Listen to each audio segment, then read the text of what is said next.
আজি আমাৰ ঘৰলৈ কোন আহিছিলে চাওকচোন। এইফালে আমাৰ মৰম লগা কণমানিজনী আহিছিলে দেই।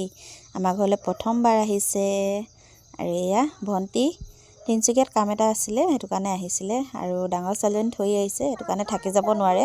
মই কৈছোঁ থাকি যোৱা বুলি, থাকি নাযায় বোলে, বেলেগ এদিনাখন আহিম বুলি কৈছে। ছোৱালীজনীক লৈ আহিব। আৰু মানে আমাৰ ঘৰলৈ আহিছোঁ বুলি ডাঙৰ ছোৱালীজনীয়ে যদি গম পায় কেনেকুৱা কান্দিব। মোক কৈছে ভিডিঅ' নকৰিবি বুলি কৈছিলে, অকণমান কৰি থৈ দিলোঁ। তাৰপিছত এইফালে চাওকচোন, শুই থকা ছোৱালীজনীক মানে একদম কাপোৰ কানি সলাই দিছে। কেনেকৈ চাওকচোন পৰি আছে।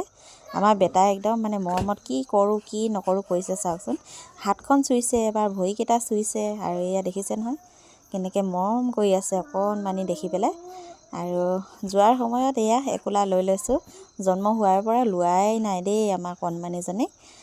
চিভিলত নললোৱেই, আৰু ঘৰত গৈ ল'ম কৰি থাকোঁতে মানে যোৱাই হোৱা নাই। ছোৱালীজনীৰ পৰা যাবই নোৱাৰোঁ, সিহঁতৰ টিউশ্যন স্কুল থাকে, সেইটো কাৰণে পৰীক্ষা শেষ হোৱাৰ পিছত যাম ভাবিছোঁ। এয়া এতিয়া চাহ খাব লৈছোঁ সন্ধিয়া।